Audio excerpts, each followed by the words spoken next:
Hello, everybody, and welcome to another amazing episode of the Workerslife podcast. It's me, your host, Ibungalin Elisha Nontokozonzele. And today we're going to talk about corporate social responsibility for safer South Africa. When you talk about building a better South Africa, safety is always in the center of the conversation. But creating a safer South Africa isn't just about crime statistics, but it's about opportunity, trust, community, and leadership. Today, we're diving into what a real sustainable safety looks like and how we get there.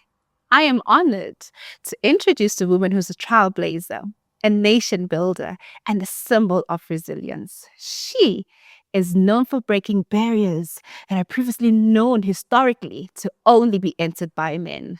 She stands for women. She stands for building our people. We're talking about the CEO at Safer South Africa, General Riah Phiyega. Ma'am Riah Phiyega, how are you?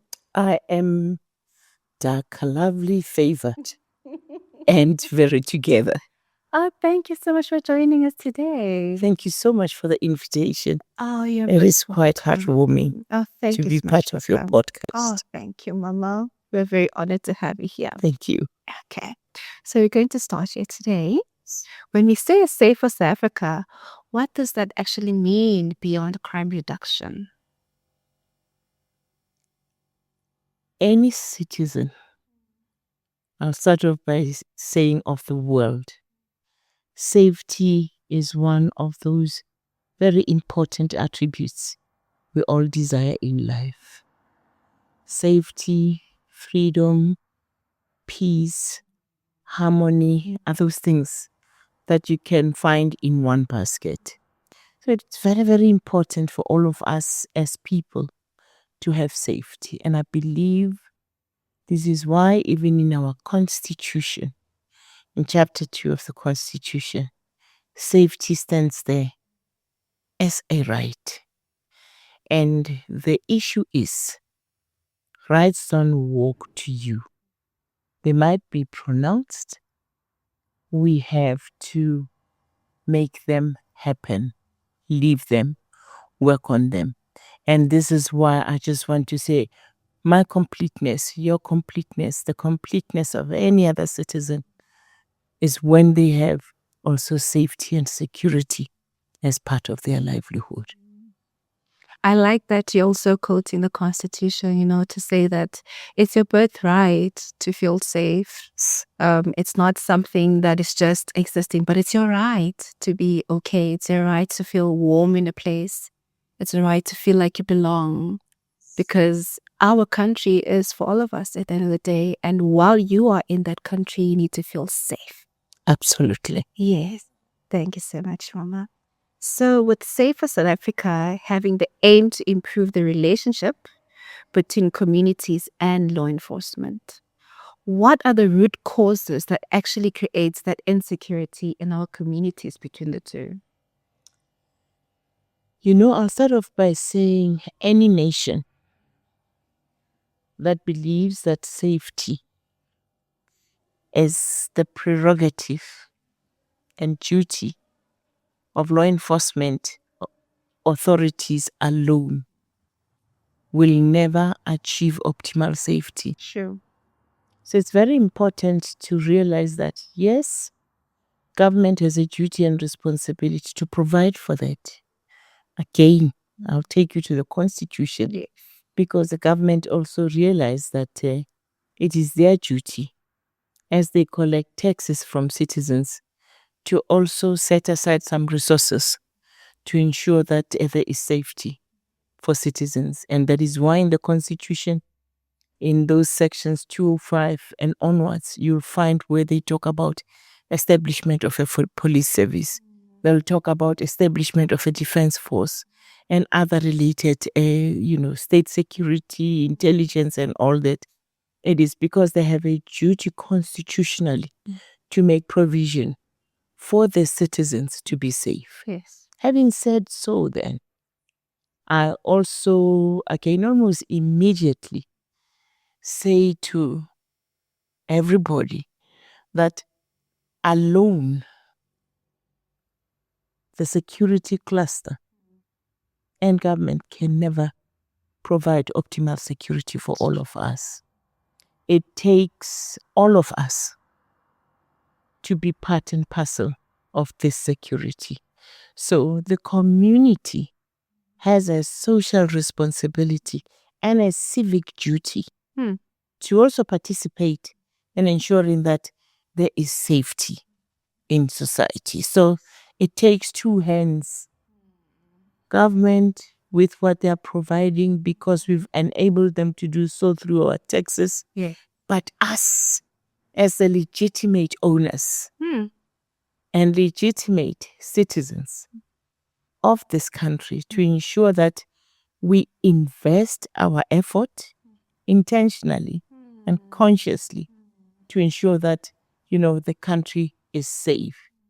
I will go as far as saying there is another partner, those that have the resources, because the tax that the government collects is not just sufficient. Yes. So there are others who must also come to the party. Yeah. Business. Yes. Through their social responsibility, their social investment, that they benefit from the labor of people Yes. who are staying in the neighborhoods where they work. So it behoves them to also saying, we're part of this stockpile of safety. Yes. So we are also investing in that safety. I therefore want to say safety is the business of all of us. Yes. And it starts with the individual. Yes. And I want to say to you, I normally use a metaphor to say, brighten the corner where you are. If you brighten the corner where you are as an individual, I like that. and I brighten the corner where I am, Yes. and Mukhaiji next door brightens the corner where she is, and Ugogo's Kasbusiso brightens the corner where they are. Can you imagine when you bring our brightness of safety together? We then have a safe home, a safe workspace like here, a safe community, a safe South Africa. So it takes all of us to actually contribute towards safety.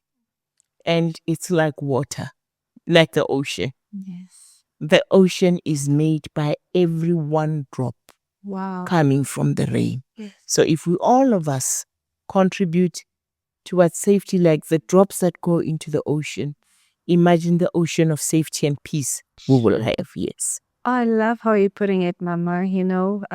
It truly is everyone's responsibility.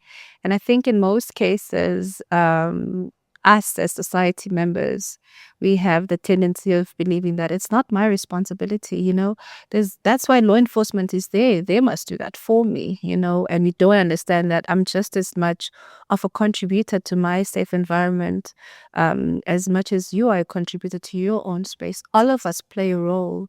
And when we all playing our roles equally, as you're saying, if I have my light in my corner and you have your light, we all our lights come together. Absolutely. Imagine how bright the whole world becomes because we all know what we're supposed to do. Very true. Yes, I mean, take it like a puzzle. Mm. If one piece is not there, the puzzle is incomplete. Yes, the picture So is incomplete. each and every piece, no matter what shape it has, it's so important. So let us deliberately and consciously be part of a completed puzzle and make sure that our pieces go into that. Then we will start talking about working at night, feeling free to do so. Sure. Leaving my house not locked. Not having palpitations because I realized that I didn't lock my car when I would go into a mall. So it's something that we must all consciously and intentionally contribute towards. Sure. Love it. Okay, Mama. So now, how much responsibility lies with the government versus communities and businesses? I think you've touched base on it a bit now when you are talking. Yeah. Look, let's start with government. Yeah. When you collect taxes, Yes. you collect them for a purpose. Yes. And the first purpose is to ensure that the citizens of your country receive the necessary social services Yes. they're entitled to. It could be education, it could be health, it could be roads, it could be many, many other things, including safety. So the responsibility that government has is to ensure that when they do the budget and they apportion the resources, they are able to clearly gauge the depth, scope, and nature of the problems that we're having. Yes. And ensure that they give sufficient resources to the security cluster to be able to do their job. That's not the total solution. Yes. That's part of the It's solution. part of the solution. The next one is, if those resources are allocated, for instance, to a police service, how are they used? How are they applied? Yes. Do we dedicate those resources to training colleges that are well fleeted with people who know how to train, who give quality skills and all those type of things? So do we ensure that when we buy cars, police buy something like more than 50,000 cars a year, but we always hear there's no police van. Yes. It means the car that I buy and that you buy, that you service, that is able to last you for 10 years, something is failing there. That's true. And you drive it well because you know that you don't have abundance of resources to be buying a car every time. Yeah. You service it, you ensure that it's got tires. So somewhere down the line we buy, but you go and check maintenance dololo. Yes. You know, some things are not happening. Yes. So you can stretch it, whether it's teaching, whether it's police, it's once the resources are there, are we applying and using them well? Then you find corruption.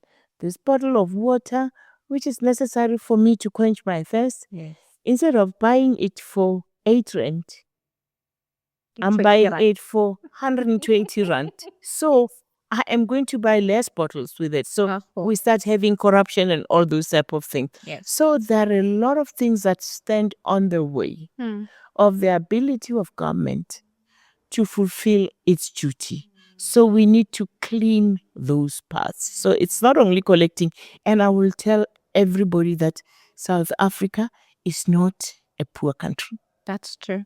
It is how we manage the resources of the country. Yes. So that's the one part.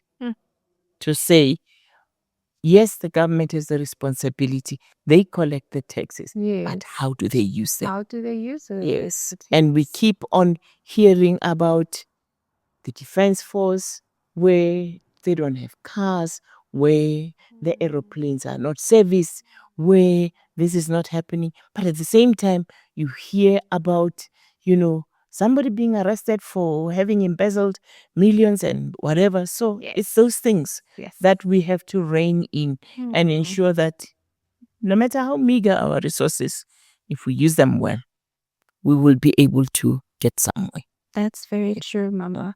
Because I'm thinking now, even in a household, because I've seen in most scenarios, I'm thinking about there's this security guard that I used to know, that works in my shopping complex close by. So this one time we had to drive to his house because he was not well, So we went there. Lo and behold, the size of the house. Yes.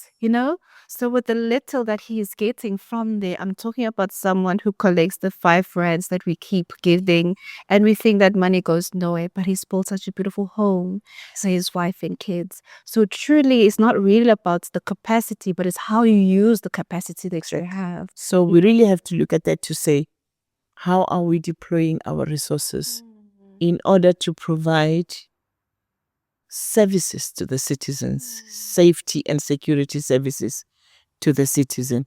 And then we also need a work ethic that is unparalleled to say, when I'm given a chance to work, I must be the type of officer that is admired by the citizens.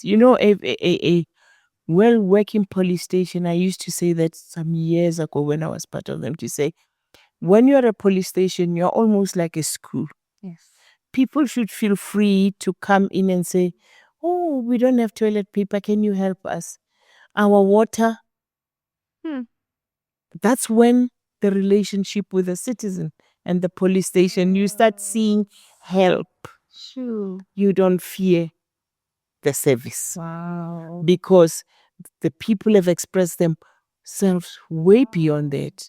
At a school, children see a nurse, a teacher, a social worker, and fundisi in the teacher because of the trust that is being built.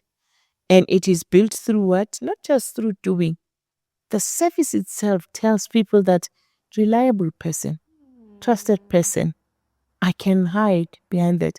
But what we're seeing in some of the commissions and what we're hearing tells a story that we need to correct as a citizen, as citizens. Yes. That's a nice thing I've never even thought of, that even if it's a space that is not designed for a certain thing, it doesn't mean you can't extend those services.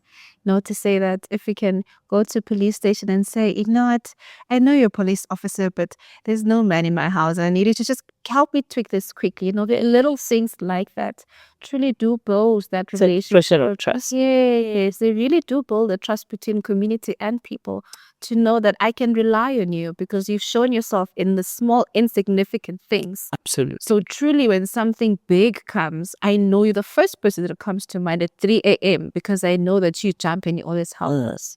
So truly, that on its own is that shift that we need for people to kill those barriers, to kill those fine lines that kill that relationship between the two worlds and become one. So that's Service very is about nice. relating.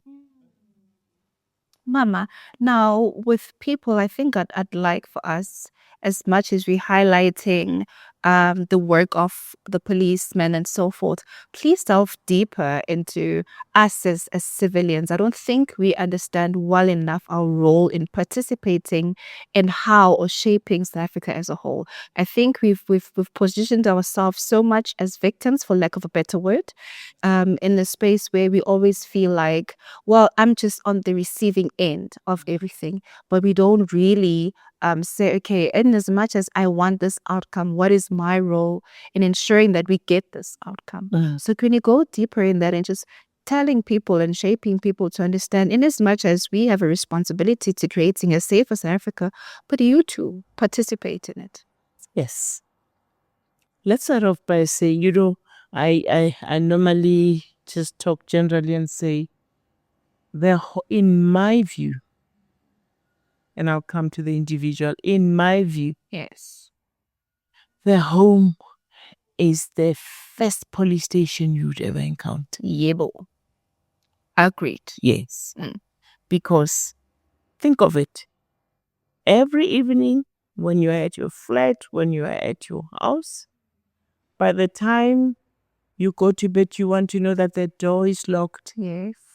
the windows are closed, the car is parked, the car is locked. If there were bicycles for children outside, they are taken, they are put into the house, and you make sure the burglar door by the veranda is locked. Yes.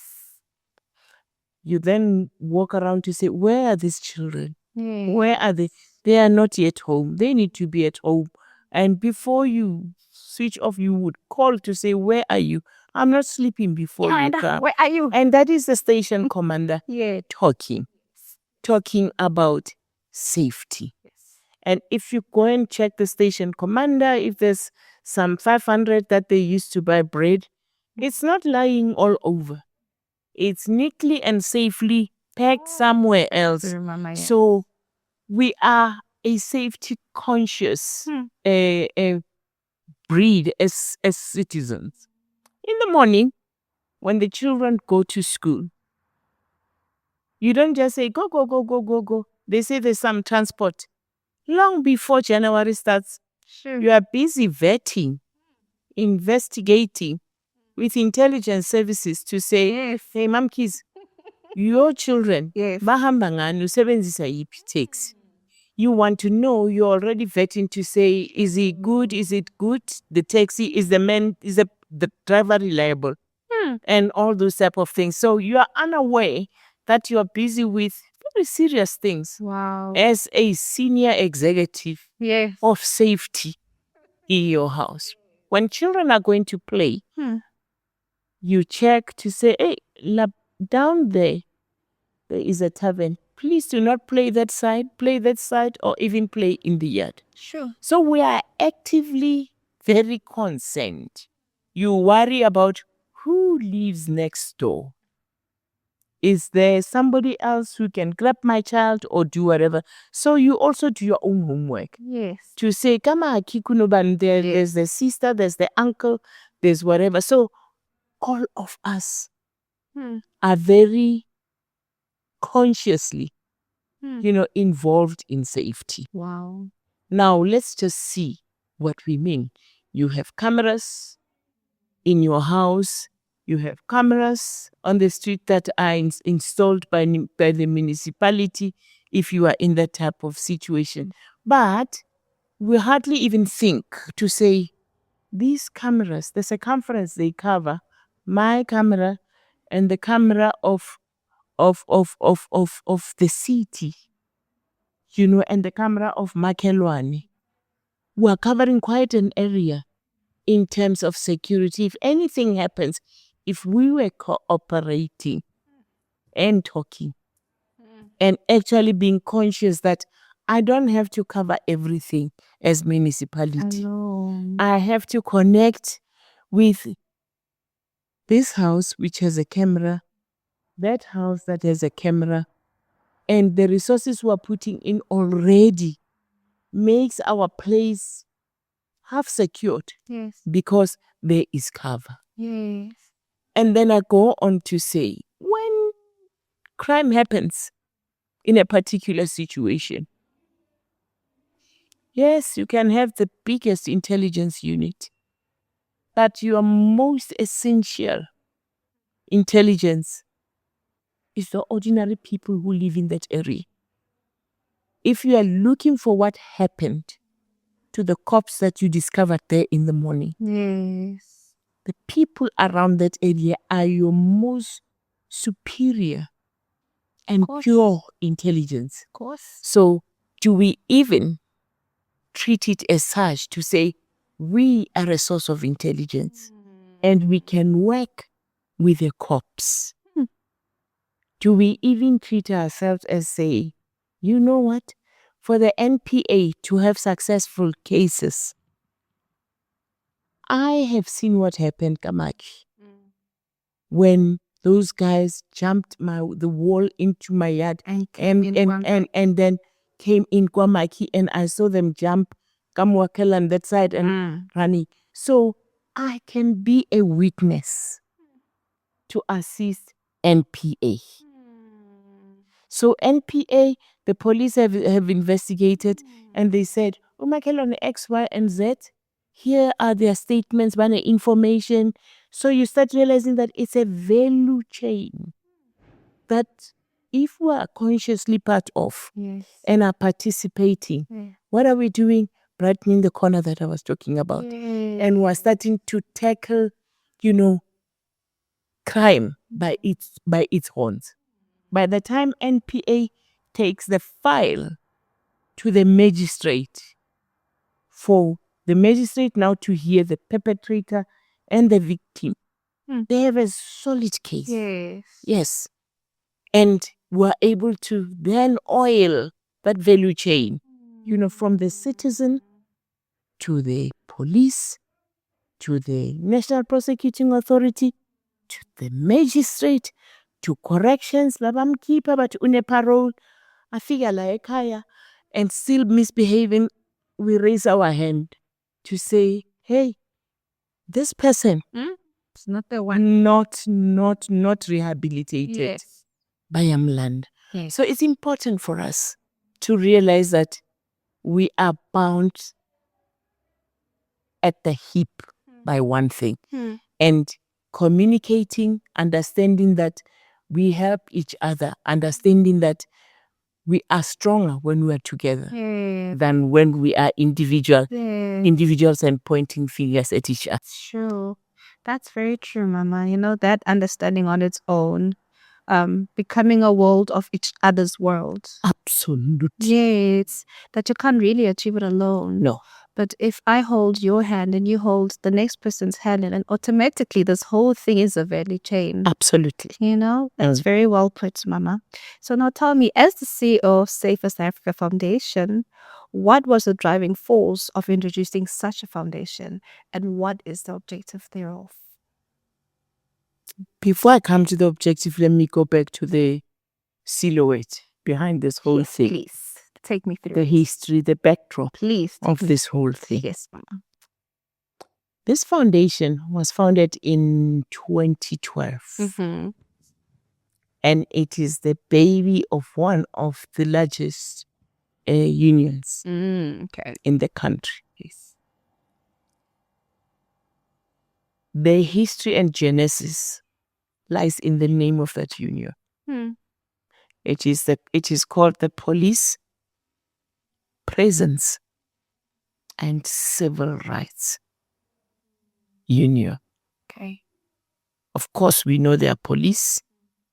Of course, we know that they are prison officers. Of course, we know that they are traffic. I know that they are moving into security. Yes. One of the ethos of any union is to take care of the rights, Yes. the working conditions of their members. But right when they were formed, 35 years plus ago, Sure. still counting, they included in their name something called civil rights.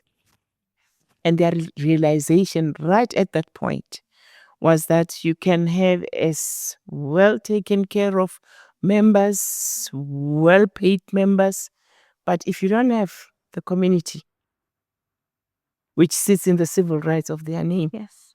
you are going nowhere. That's true. So they realized right at the beginning that it is necessary to have happy police, happy prisoners, happy prison officers, happy traffic, happy security people. But they are going to succeed if they work hand in glove with the community. Yes. The one thing I can say is they not only were bold visioned, Okay. it was a hairy and audacious vision. Yes. They made it happen. It's one thing to talk about something.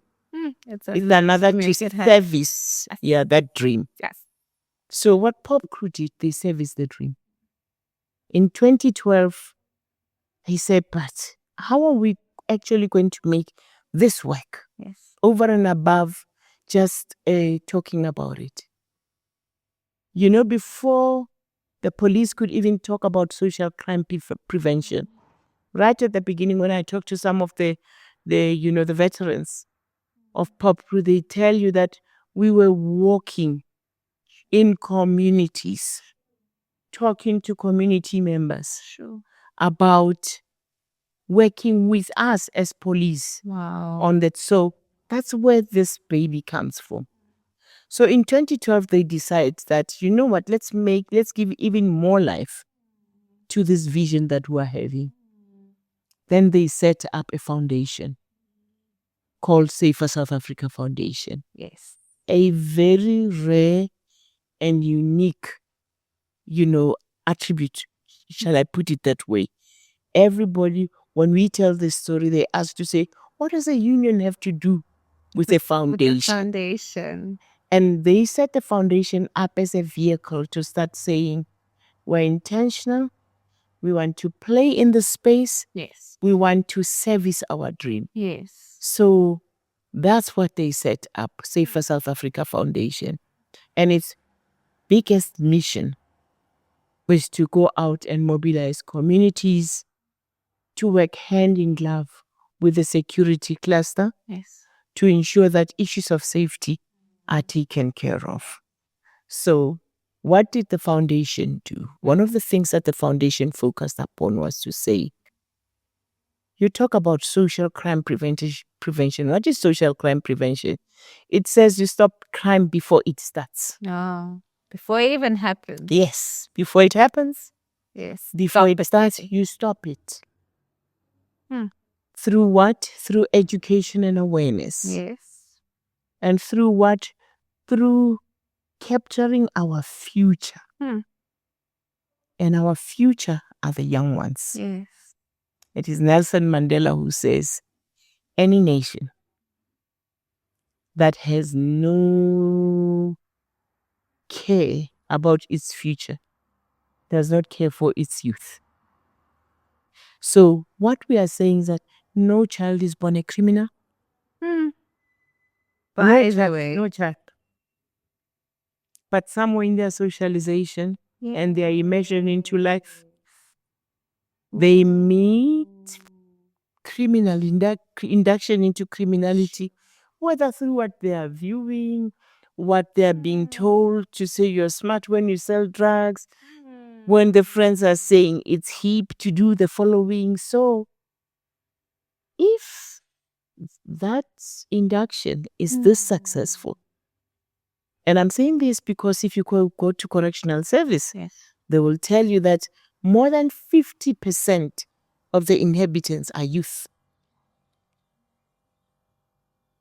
It then shows you that the induction and the immersion is successful. So our question is, what happens to the upright, straight-thinking citizens of this world? We are then folding our sleeves to say, Anati, we're going into this space to also claim these children who are our future.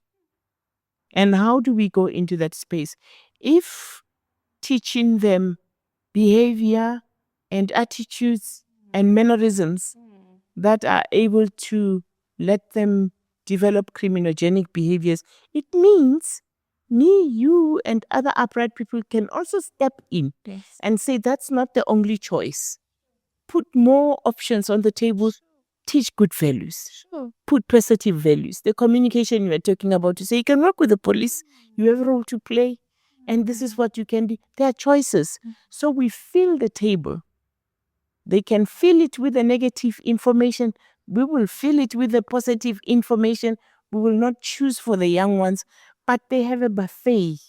And they know that, I don't have to stab somebody, to kill somebody so that I become a judge. I can also just study and become a. So what are we doing? We're saying, if you do not educate them, if you do not give them information, if you do not create awareness, if you do not connect them with the police, with the NPA, with the magistrate, take them to court, take them to the correctional service to see, you are not giving them knowledge and power. So the programs that we offer are geared towards that. We offer a program called the Communities and Justice Program.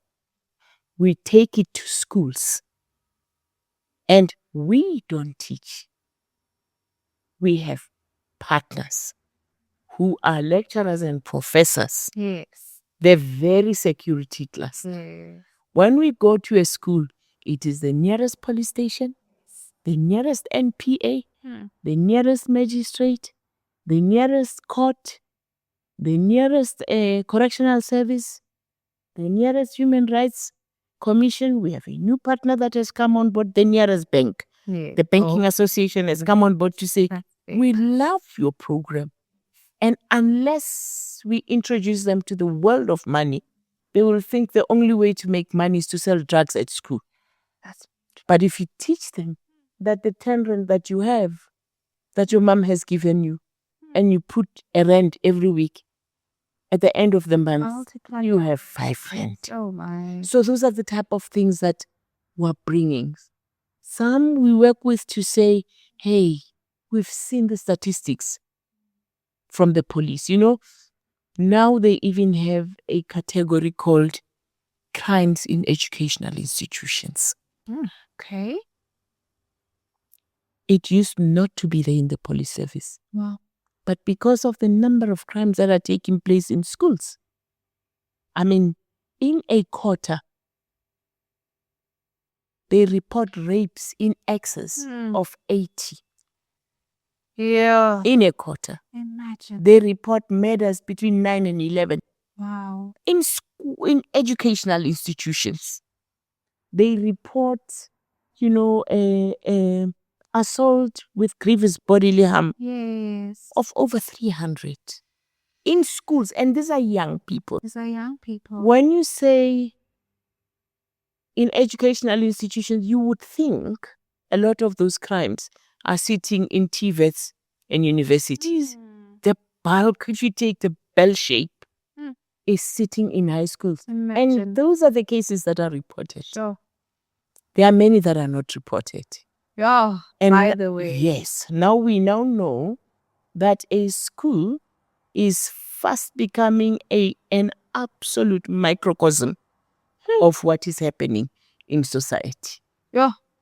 Teachers are afraid of learners because they carry guns, they carry knives, they disrespect, and all this. So unless we intervene and make sure that we educate, we win these young people to choose positive behavior, to choose not to do crime, we're in trouble. So the lecturers that come with this program that I'm talking about is a 12-session program.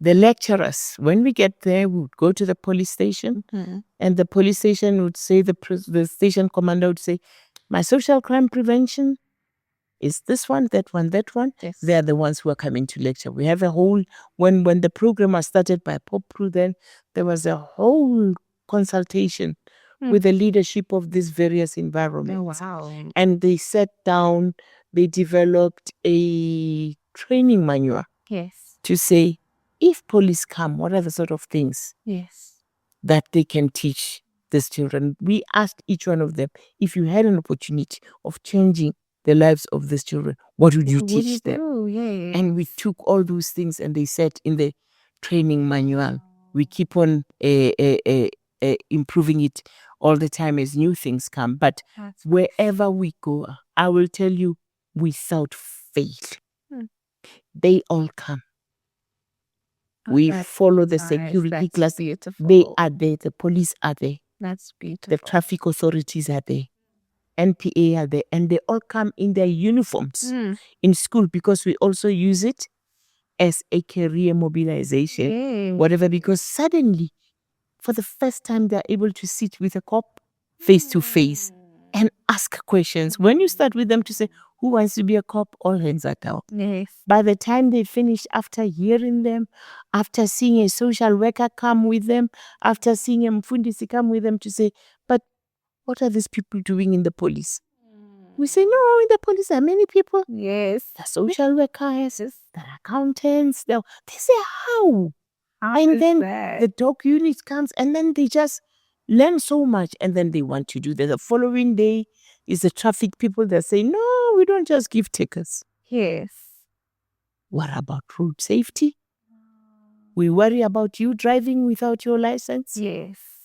We worry about drinking and driving. So they bring all these things in to start saying, we are also a bylaw and enforcers. People who sell here, they must sell you proper food and all those. So they start learning out, okay, and what do you need to be this? Yes. And then the NPA comes and say, I'm the lawyer.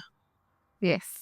The lawyer for the victim. They say, is a prosecutor a lawyer? But yes, a lawyer for the victim. And then they say the other lawyer said, no, that one is a lawyer for the perpetrator. Yes. So I can do law and say, yes, this is what we have to do. And you'd find them even asking for the gowns to wear them. So, to do all those type of things. That's very nice. And then they come, each one of them, each day is allocated to either the police, the next one traffic, the next one whatever. So these 12 days are like that. The whole 12 days. And we don't interfere with the academic program. Okay. We offer the program after school. And then in these sessions that we offer, we've chosen 2 areas for experiential learning. All the other teaching comes to school. Okay. And then from there, on a completely different day, they're in buses. Sure. The magistrate has invited them to come and be his guests. I want to be a school kid. Yes. Me. In court Yes. to experience a full juvenile case Oh my. taking place, and you can see them shaken to say, why did you beat your mother? Why? Here, what? And they judge with so, and then they have the opportunity of realizing that we change attitudes, we change behavior to say, I don't want to be where that person is because they're going through something else. Then the other experiential learning place is different day in their uniform off to the correctional center. Wow. They spend a day there. They treat them like they're being checked in, like criminals. They're going to No way. They are going to spend the whole day seeing everything cells. I'm sure. Kitchens. So that's like, it's Very traumatic. yeah. We debrief them Not and for it me. tells you should hear them giving testimony at the award ceremony to say that has changed my perspective. And the parents would come and say, what did you do to this child? Because my son now is home on time. He's studying. He can say sorry to me. He's making his bed. I see much. So you see the attitude change and the behavior changing. And the schools, I mean, we were in Western Cape last week. The principal just said to me, I've had many NGOs coming to the school to come and do things. I am pleading with you. I know you've done this with my school. You need to move to other schools. Is there any chance that you can come back, at least even if it's after a year or 2? Because I can attest to tell you the change I see in this school. And you told us to choose learners to mix them. We didn't do that. We chose the most naughty ones because you don't know. Yes. We gave you that. And some would tell you, you know, our chief prefect is one of the learners who was in grade 9 when you offered this program. Oh, wow. And they would send you notes to say, ma'am, I don't know. You know, when I joined this program, I'm now doing my 3rd year or my 4th year in law. When I went to this program, I was just saying, what are they trying to do? I don't care about this. But at the day I came back from jail, I changed. And I was talking to a friend of mine to say, you know, we wouldn't be completing our degrees, me and you, because that thing changed us and we made different choices. So that's what we are doing. And we are working with the entire security cluster. We don't pay them. They bring their effort, their time, their resources, because the platform is there for them to come and do the work. Mama, you know what I'm thinking when you're speaking, when you say the buffet, I think that's probably the truest thing that our youth is suffering with. There is no buffet. The options are not there. Recreational stuff are not there. Educational stuff are not there for children to choose, and they're not Information. Yes, it's not there for them. So automatically, the first thing I'm exposed to is there's a violence that's in my neighborhood, or it's my uncle who comes back home drunk, and that's what I know is correct to do. Yes, I don't know beyond that. But now, if we build these things in our communities, where we build what do you call these things, foundations, or if we build campaigns, or if we build centers where children can go to and learn something different and eat from a buffet and say, no, this is what I want to be. Yes. I don't want to be that. So I've seen ABC. I think if I also went to the prison, I think I'd be like, and they become our ambassadors. Yeah, because the families tell us that for what we care, everything she was learning, she was bringing to us. She was telling the cousins. She was telling whatever, because that's what we want them to do. And that is why when they finish this program, We have an award ceremony, we bring the parents, we bring whatever, and then we recognize them for having invested their time. But then we follow up the following year. We run the debate. Because we are saying, the debate and leadership program, we're saying if they are going to be our ambassadors, they must be eloquent and confident to talk about this not doing crime. Sure. So we then do that debate and leadership development program, which Workerslife is one of our main sponsors. And you should hear them. Yes. We produce powerful leaders out of that. And I just want to say to Workerslife, thank you for being such a socially responsible nation builder. Yes. Thank you so much, Mama. You know, this reminds me also of my own upbringing. We had a local church where that's where we did all this creational stuff, recreation. Every Friday, that's where we spent our time. Immediately after school, we went there. It was painting stuff, it was talking, it was all of that. And now it ran for like a good 3 years. So to show the importance of that, immediately when that cut, that's when you saw how people actually, young people are spending their time. The people that we used to be spending time with now, their pregnancy rates increased. Oh, it's good. Others now are busy with drinking, others are busy with that. It just, people just collapsed after that. And it's only those few ones that were fortunate enough to actually still stay in that direction, which I'm grateful for, because when I look back at that segment in my life, because that is that teenage peak time where things could have terribly gone left. And that's the peak time that President Mandela talks about. To say, are you writing off your future crop? Because our time is behind us. Yes. But your time and the time of them is ahead of you. So if we don't protect you, and we are where we are, because the village stood up. They say it takes a village to raise a child. Oh my. The village stood up to protect us. Yes. So if the village does not form a circle around these people, as you are saying, around the young people, as you are saying. Sure. Wow, Mama. I think I'm really, really taken by that of all the programs, the one you just explained now, that whole 12 days process. I really would love for it. I'd love to see it grow even bigger into many parts of the country, because we do need it. We genuinely do need it. Yes. Especially my biggest concern when I look at it, it's the boy child. The boy child is really staying behind in a lot of things. The crime statistics is terrible. My mom used to work in the psychology space with that, and she's always saying, it's the age group that frustrates me more than anything, because these are young kids. They are really, really young. You'll hear house breaking, you'll hear this, but it's the age. You're so tender to be doing such things, you know? So I'd love for such programs to just spread like widespread. And they're still forming the personality. And if you are not there to feed that forming, yes, the options, the buffet, becomes raw. Because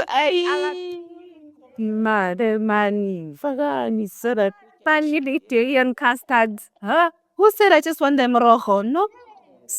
Oh wow, Mama, thank you so much. That's beautiful. So now you're a part of South Africa's National Development Plan and Vision 2030. Shine, Mama. Yeah. Please tell us more about that. You know, the National Development Plan, it's very strong. Okay. On safety and security. If you go to chapter 12 of that, it's a whole chapter. No, okay. On safety. And in some of the areas, they talk about me and you working freely. Yo. That statement, on its own night. Yo. During the day. Yo.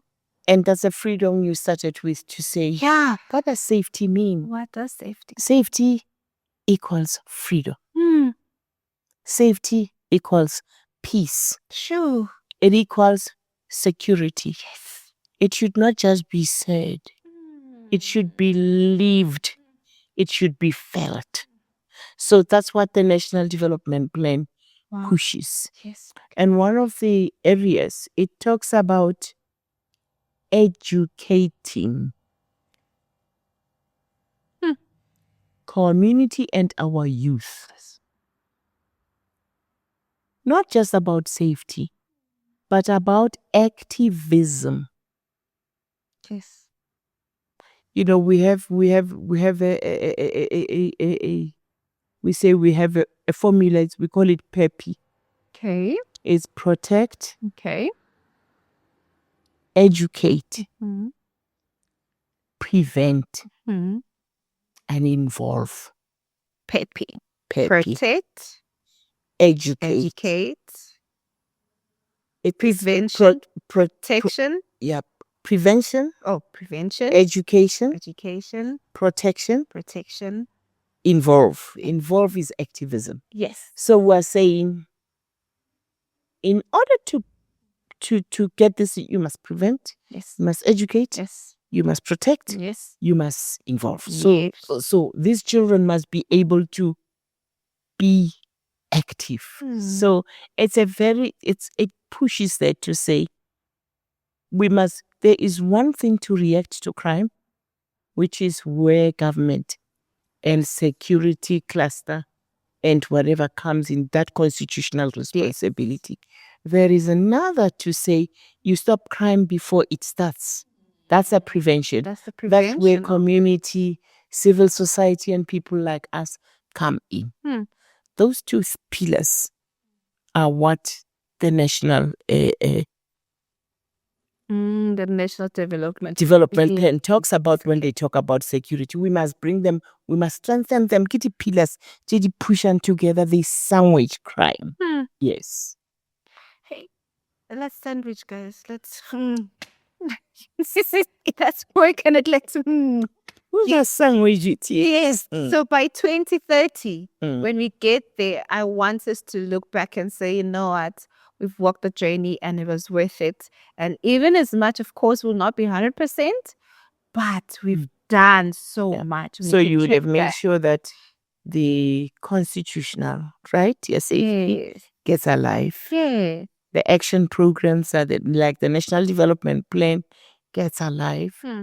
The SDGs globally will also make a contribution. Because if you take all those SDGs that the United Nations is pushing, sitting there, various SDGs. 17 talks about partnerships, 16 talks about peace and security. In the education one, SDG 4, it says educate and give them awareness about safety and whatever. So we need to come together as a world to start saying, there are strategies, but are we bringing them to life? Yes. The first thing you said, there's a line that you said when you spoke about this one. It's just to walk safe. It's freedom on its own. Yes. Before it used to be walking at night. Now it's walking. Yeah. Just walking. Walking. In a mall. Yeah, walking. In your yard. Yeah. Just walking. That on its own is a challenge. Yes. So this really... Holding your phone, holding your handbag, holding 20 rand in your hand. Now you need to pretend you don't own the phone, and we all know everybody owns a phone. Wearing your earrings, wearing your watch. All those how it works now. Precisely. Nothing is safe. Nothing is safe. Precisely. Sure. So we really do need such programs that focus on mitigating this thing, because it's a real crisis at this stage. So that's one, that development plan 2030. I see it, Mama. We need to get it right. We need to get it right. So now we're talking about your portfolio. So you have created a very impressive portfolio for yourself. Safer South Africa has been in existence for more than 13 years. You've managed to reach over 205 schools. 29 communities have been impacted by what Safer South Africa does. Halala, halala, halala, shine. And 201,000 people have benefited from the work that this organization does. Hallelujah to that, shine, Mama.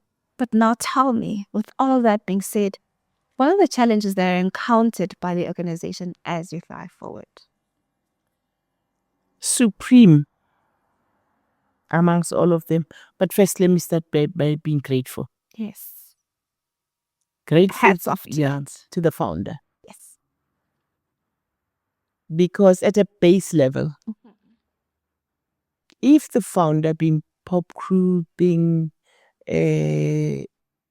all its arms, the workers' lives, the Pop Crew Trust, if they went there to just make sure that our day-to-day, Yes. is taken care of as an NGO, we wouldn't be there. So that's where I start. But you would not expect the founder by themselves to service growth like that. Yes. Of course. So it's important to start saying the work that is being done is meritable. It's worth being supported. Yes. So mobilization of resources in order to scale this beautiful formula. We have a blueprint that works. And we have a blueprint that produces results. So we need to make sure that we get more and more partners to be able to do more work. And one of the things that I focused upon when I was called to come and be part of this organization was to say, how do we embark on an invigorated resource mobilization strategy? And we've seen, here and there patches of success. People like Harmony Gold Mine would come and say, hey, Mame, we've seen your program. Can you come and deliver it in schools in the areas where we are working? People like Anglo-American came through. People like the Road Accident Fund came and said, you know what, we see you're doing it in schools, but we know we've seen one of your focus areas is road safety. Yes. And we lose many children, whatever. And we did, we are able to spread through our wings and our footprint through those type of people. So I would say to you, resource mobilization is a very important element. So when we have partners like a founder, like Workerslife, we want to know, who else do you work with? Yes. Would you mind for us to go and preach this program to them? And here and there we get new people. So we can grow this program and it can go far. When I started, we had footprint, I think in two or so, in this, we were in Gauteng and sporadic, maybe Limpopo. But now we have coordinators in all the provinces. So we're very proud to say we are delivering programs in all the 9 provinces. Oh, that's beautiful. And we are having solid partnerships with the entire security cluster, signed, sealed. So where we go, we've just re-signed one with the National Commissioner of Police, Tatema Semula. Yesterday I got a call, a brand new one is the Civilian Secretariat, because they're saying we want the CPFs to be part of the program, to remain taking care of the school once you are done with it, so that they are there to help the school.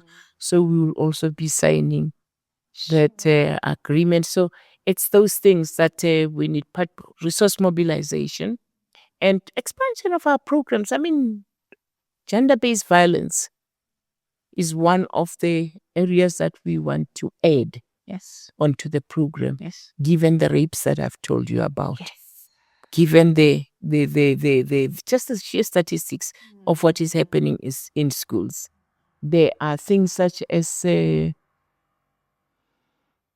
teenage pregnancies. We know that it is linked also with statutory rape. So how do we make sure that in that buffet, our young men and our young women know that, yes, relationships are beautiful to have, but we make choices on when to time and when to do certain things. Nobody says you shouldn't have a child, but let the priorities not compete, but do we educate enough to let them have that in their buffet to inform them of those choices. We know that most parents, we don't feel free to talk to our children about that. We also looking at what else do we leave in the school?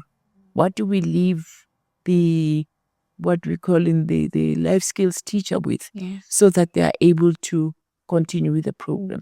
We're looking at digitization of our programs so that we can reach more schools.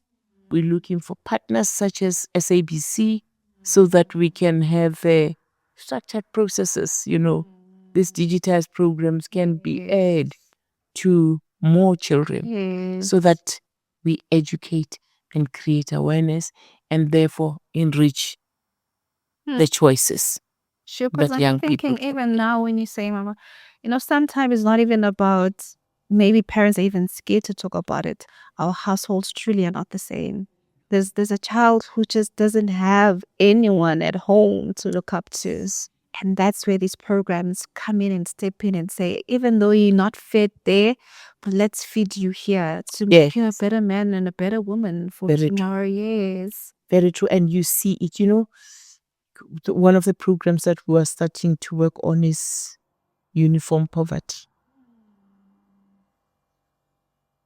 When you go to these award ceremonies, you see that this shirt is hanging by a string. Bad.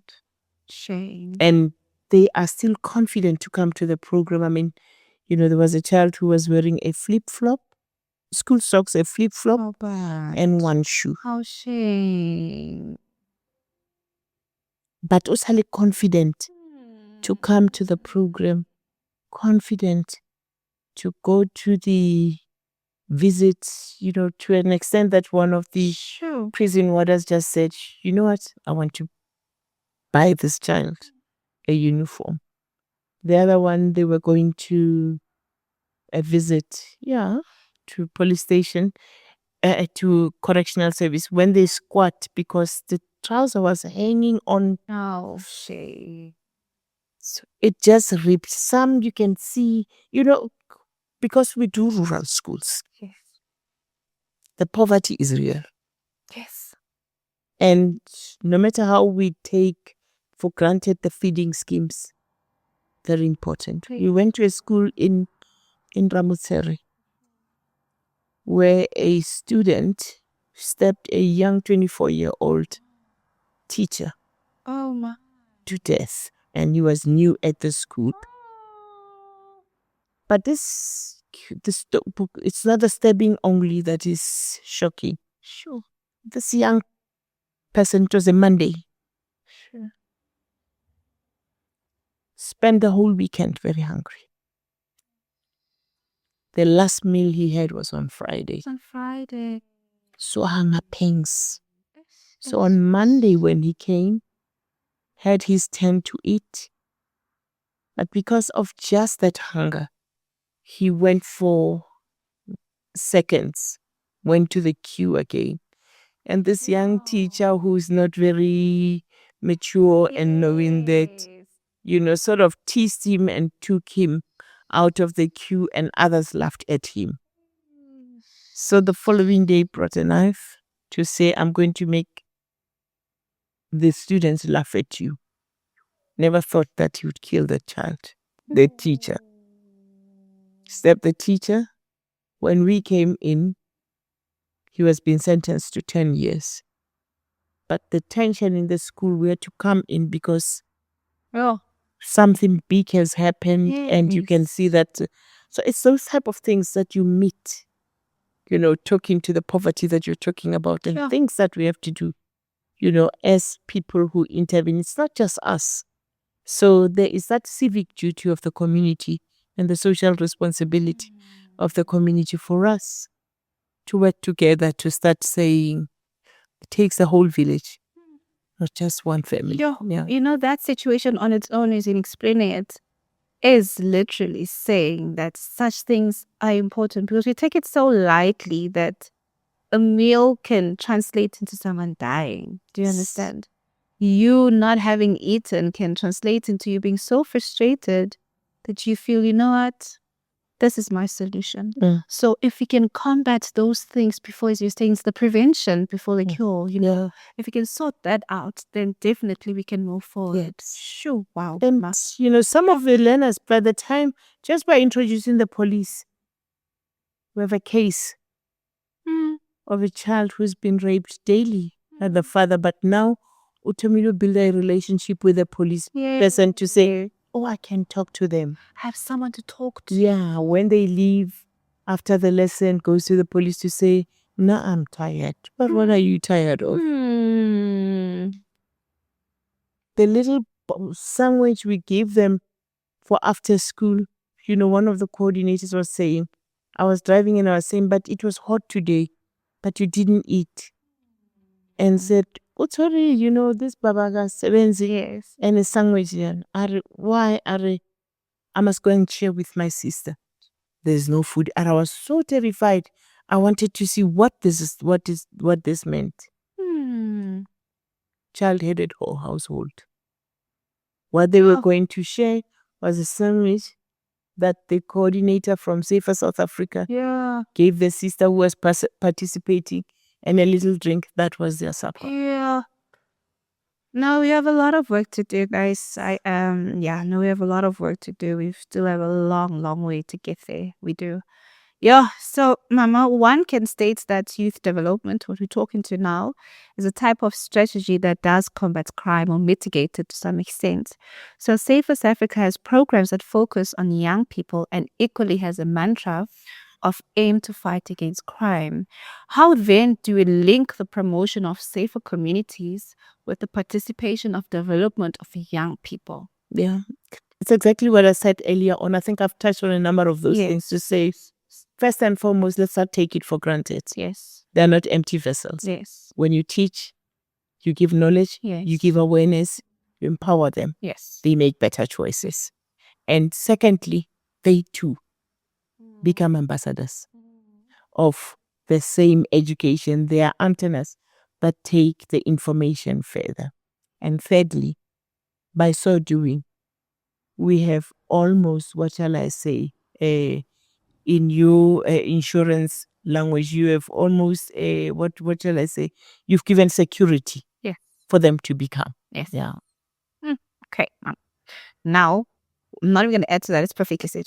I'm just going to go. What practical steps that young leaders or communities can take immediately? So now we're talking to someone when he say, right now, this is what you can do in your space to improve safety in the immediate environment or the community at large. Firstly, safety starts with you. Yes. What does it mean to be safe?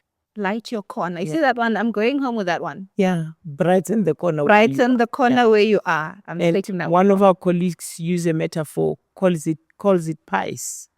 Not the pies that we eat. I'm thinking pies. Yes. Okay, yes. And in that pies, we are saying the integrity of all those syllables doesn't lie with anybody. First, the first P is your physical body. You must love the gift of life that you are given. When you love your body, you're going to be as smart as you are. Uyoigeza, and make sure that you dress it and clothe it well. Yes. You're going to take care of all the holes in your body. Yeah. What goes into your mouth? Yes. What goes into your nose? What goes elsewhere? Mm-hmm. So that thing, nobody can do it for you. So that physical integrity lies with you as a person. Wow. And it is you who gives the key and the permission for what goes into your body. Sure. And what taints your body. Wow. Yes. The I stands for intellectual integrity. What are you thinking? Yes. What are you feeding this person? What are you feeding this head? And that intellect, you are the only police person who can secure that integrity and make sure you are not feeding this nonsense. Yeah, that one is big, Mama, because I mean, with everything and every decision that you make, it really starts here. How you see people. And I talk about integrity of all these things. Physical integrity, intellectual integrity. True. The E is emotional integrity. Wow. Shine to pies. Pies is serving. Okay. Emotionally, Mhm. what are you consuming? What emotions are you bringing out? Are they positive? Are they toxic? Yeah, my daughter. And the only person who has control on that is you. Wow. No human being Wow. survives without their soul and their spirit. Wow. Wow. What is the spiritual tone Phew. of your soul? The spiritual tone of your soul. Mama. We're serving, we're cooking. Yes. So that thing is very important. And I would say to any child, Wow. go sit down and audit Oh, your pies oh, and choose. proper internal auditing. Yes. Hey. And choose what you want for you before we ask what your mother thinks you should have. Hey, my dad. Yes. Sure. That is, yeah. You know, as we're talking, there's so many things that we want to throw to everybody and make it their responsibility. But this pie, in the holes of your body, what is going in there? Yes. And your thoughts, what are you feeding? And your emotion, what are you allowing to consume? Yes. All these And things. what are you emitting? Mama. Wow. That on its own is what builds that light, your personal life. Exactly. That on its own is what shapes your safety, your environment. Before we can add everybody else, what is your pie? Before we can add everybody else, we need to. I'm taking that. Okay. I'm probably gonna print it. We're gonna see it somewhere. We're doing the pies somewhere because that is so important. Yes, we need to take this so seriously. I think I said it even earlier. We've positioned ourselves so victimally, if there's even such a word, but we don't focus on our pie. Wow, The mama. last one I'll say to this child, Sure. cherish and love your life. Yeah. It is the most special gift that you've ever had. I'm a winner and you are a winner. Wow, mama. And I will say to you, I'll explain why. For any person to be, there's a seed that moves from a man to the egg of a woman. Yes. And it's not one solitary lazy seed. It's that fighter, that one. They say at any given time, Yes. when that shot comes, there are about 15 million seeds that are competing, For as that you say, position. fighting, Yes. navigating, running fast. I can see 15 million of them. Yes. And it is only one seed One seed, mama. that is going to penetrate the egg of a woman. Yes. One, One. not two. Even if there are twins inside there, it is that one seed breaking into the twins. Yes. If it is fraternal twins, it is one seed into one egg, one seed into one egg. So ask yourself to say, out of the 15 million seeds, Wow. I am a winner Hmm. and you are a winner. There are 15 million others who wanted to be you. Yeah. And the 14.999 million others who wanted to be you. Yes. And they couldn't be you. You were selected, chosen to be the one who gets the gift of life. Wow, mama. And any gift that you have, you cherish. Wow. And with that gift, each life has a purpose. Yes. And my purpose is not yours. Your purpose is not your parents' purpose. My purpose is not my friend's purpose. So I must make sure that I care about my purpose. Not only do I have purpose, I have talents. And my talents are not yours. They're not my father's talents. Yeah, ma. They're not my neighbor's talents. They are mine. I must keep to my lane and find out what those talents are. See. I must not worry. Hooray. And now Umntakantele hey. uyellow boo. Mina, I'm a blackberry bagithi. It's the gift Yeah. I've been given. Yeah. And angikhathali bathi hayi, oh, she's fat. Of course. It's fine. I'm vertically gifted and horizontally gifted. Mm-hmm. That's who I am. Yes. And I can't change anything. That's a gift that I've been given. Yes. So to the young ones, I say, go out and realize that you're a winner. Yes. You have talents. Yes. You have a gift of life. Cherish it. Live it. Use it and use it well. Remember pies. Remember Don't the pie. spoil the gift. Oh. Yes. Oh, mama. Ah, loving it, loving it, loving it. Tell me now, mama, if you could implement one major change tomorrow to improve safety, what would it be? Is to tell everybody that safety is you, is within you. Make it happen. Yes. And then all of us are safe. Yeah. Right in the corner where you are. Hi, Shane. Brighten the corner. Hey, brighten the corner where you are.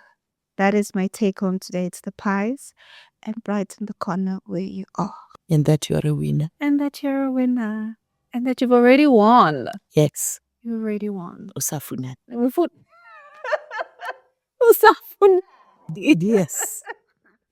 Oh, well, lastly, Mama, if anyone would like to participate with Safe for South Africa programs or invite Safe for South Africa for partnerships, how can they go about it?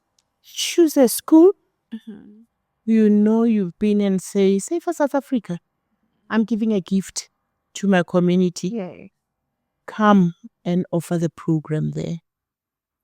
Come tomorrow and say to us, what else are you doing, for South Africa Foundation? Mm. Can I buy one child a uniform? Come to us and say, we know you are doing debates. Mm. Can we help you print just the manual Yeah. for the debates?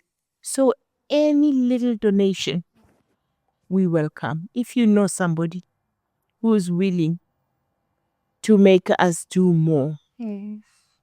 tell them to say, we know who you can give it to, and it will be taken care of. We have a PBO status.